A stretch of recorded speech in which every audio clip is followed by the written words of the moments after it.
안녕하세요. 이벨 동종요법입니다. 이번 영상은 동종요법이 처음이신 분들을 위해 준비한 초보자 가이드입니다.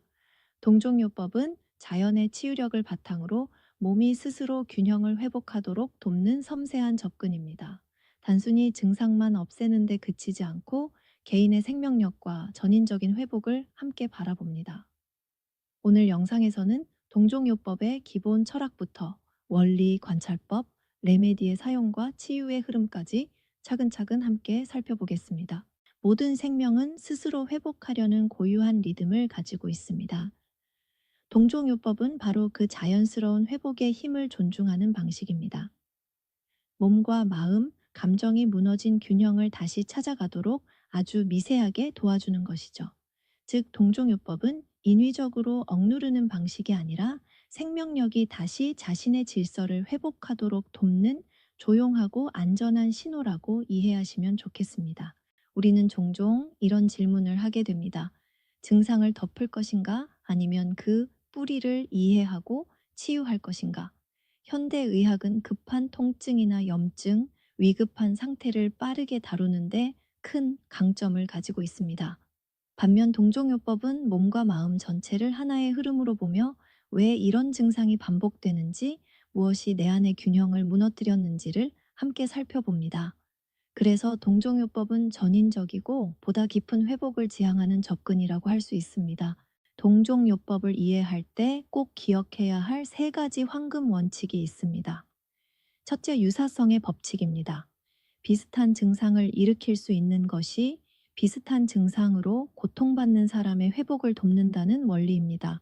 둘째, 최소 용량의 원칙입니다. 약은 강할수록 좋은 것이 아니라 필요한 만큼만 아주 섬세하게 사용됩니다. 셋째, 해링의 치유 법칙입니다. 진정한 치유는 몸 안에서 밖으로, 더 중요한 곳에서 덜 중요한 곳으로, 그리고 최근의 증상에서 오래된 증상 쪽으로 풀려가는 방향성을 가진다고 봅니다. 이 세 가지를 알면 동종요법의 전체 철학이 훨씬 선명해집니다. 동종요법에서 많은 분들이 가장 신기해 하시는 부분이 바로 포텐시입니다. 왜 더 희석될수록 더 강한 작용을 한다고 말할까요? 동종요법에서는 물질을 반복적으로 희석하고 진탕하는 과정을 통해 단순한 물질의 양이 아니라 그 에너지적 정보가 더 섬세하게 전달된다고 설명합니다. 이 과정을 통해 XCLM 같은 포텐시 체계가 만들어집니다. 즉, 포텐시는 단순한 농도의 개념이 아니라 몸의 생명력과 어떻게 공명하느냐의 문제로 이해하셔야 합니다. 동종요법은 특정 연령대만을 위한 방법이 아닙니다. 영유아, 고령층, 반려동물, 그리고 다른 치료와 병행이 필요한 경우에도 각자의 상태에 맞추어 신중하게 적용될 수 있습니다. 특히 포텐시를 선택할 때는 나이보다도 생명력과 민감도를 중요하게 봅니다. 아이들은 활발한 생명력으로 비교적 잘 반응하는 경우가 많고, 노인이나 매우 민감한 분들은 보다 부드럽고 신중한 자극이 적합할 수 있습니다. 핵심은 모두에게 똑같이 쓰는 것이 아니라 각자의 에너지 상태에 맞추는 것입니다. 좋은 레메디를 찾기 위해서는 증상을 자세히 관찰하는 눈이 필요합니다. 이때 유용하게 사용하는 틀이 바로 CLAMS 관찰법입니다. C는 원인, L은 위치, A는 식욕과 갈증, M은 악화와 완화 조건, S는 감각입니다.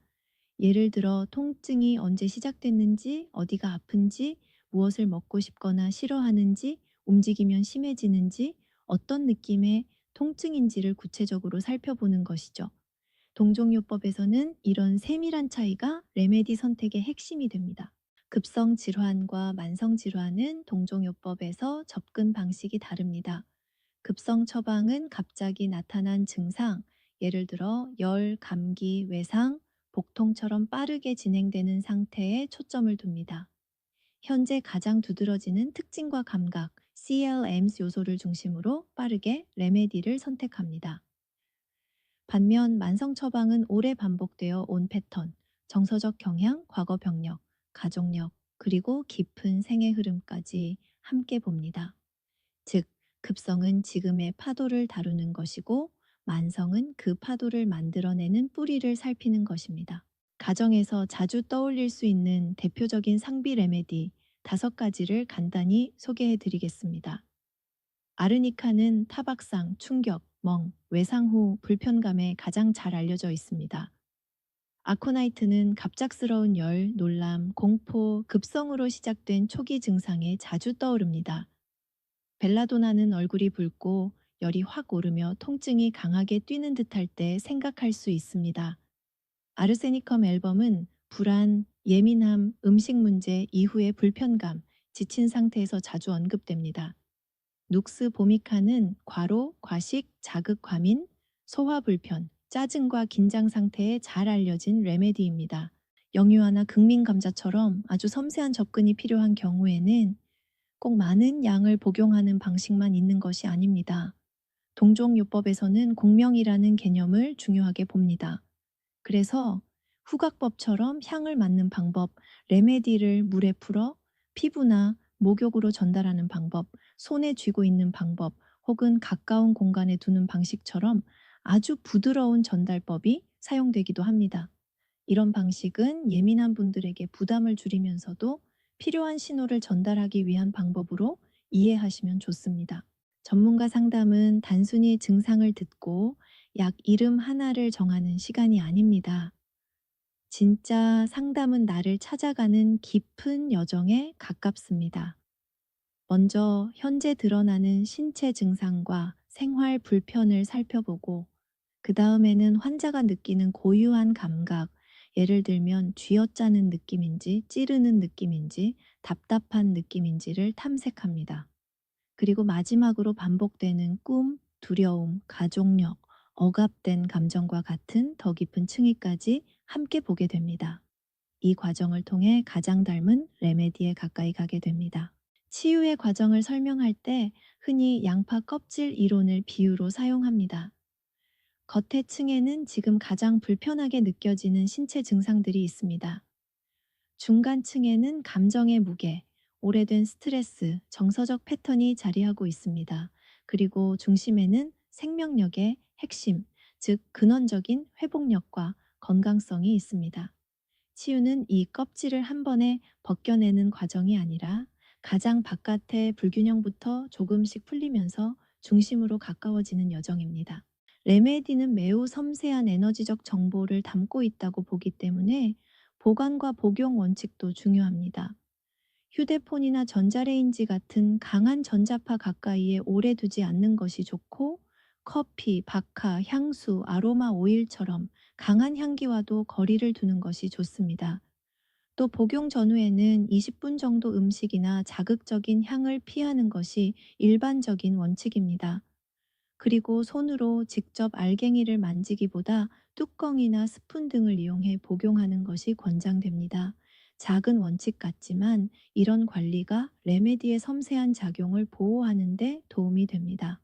치유의 과정에서는 변화가 언제나 직선처럼 나타나지 않습니다. 좋아졌다가 잠시 흔들리고 다시 조금 더 깊이 회복되는 파동처럼 진행될 수 있습니다. 그래서 동종요법에서는 증상의 강도는 줄고 빈도는 낮아지며 전체적인 활력은 서서히 회복되는 흐름을 중요하게 봅니다. 또 때때로 몸이 배출을 돕는 과정처럼 보이는 반응이 나타날 수도 있는데, 이런 경우는 무조건 나빠졌다고 단정하기보다 전체 방향 속에서 해석해야 합니다. 치유는 흔들림이 없는 직선이 아니라 더 건강한 방향으로 이동하는 파동이라는 점을 기억하시면 좋겠습니다. 지금까지 동종요법의 기본 철학과 원리, 관찰법, 레메디의 사용, 그리고 치유의 흐름까지 함께 살펴보았습니다. 동종요법은 단순히 증상을 없애는 기술이 아니라 몸과 마음 전체의 회복을 이해하려는 접근입니다. 내면의 리듬, 에너지의 흐름, 그리고 아주 작은 변화의 신호를 읽어가는 과정이 곧 치유의 시작이 될 수 있습니다. 이 영상이 동종요법을 처음 접하시는 분들께 따뜻한 첫 안내가 되었기를 바랍니다. 당신의 치유 여정을 진심으로 응원합니다.